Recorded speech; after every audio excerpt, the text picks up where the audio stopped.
Hola, ¿cómo están chicos y chicas? Bienvenidos a su canal, Ana la Cubana.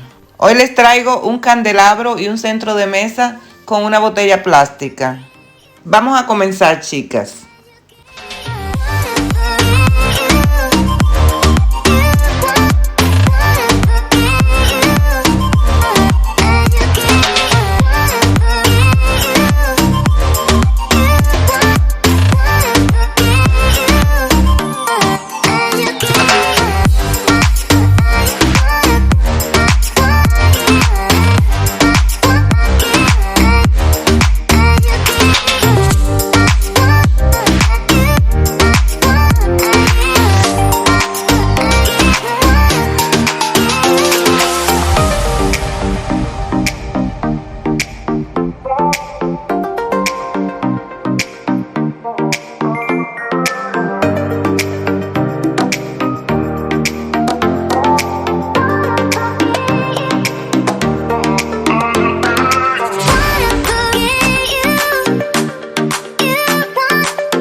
Bueno, chicas, ya yo tengo aquí mis 4 aros cortados.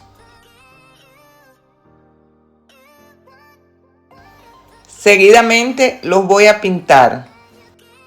En esta ocasión yo voy a estar utilizando este color dorado. Ahora voy a salir a pintarlos y regreso ahorita cuando ya estén secos.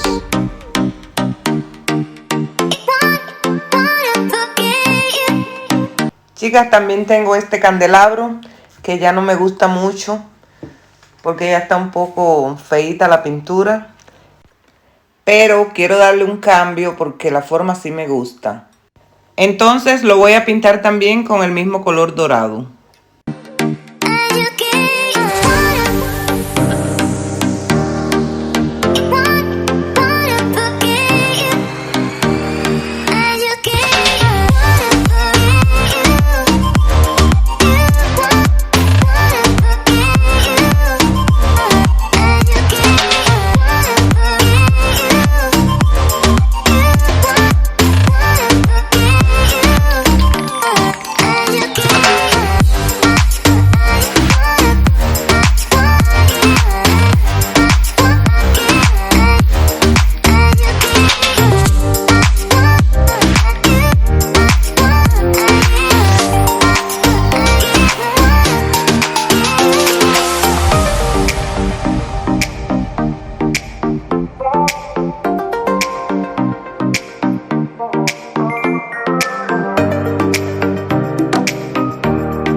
Muchas gracias por quedarse hasta el final de este video. Espero les haya gustado.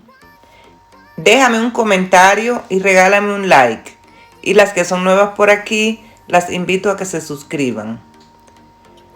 Las espero en el próximo video. Chao.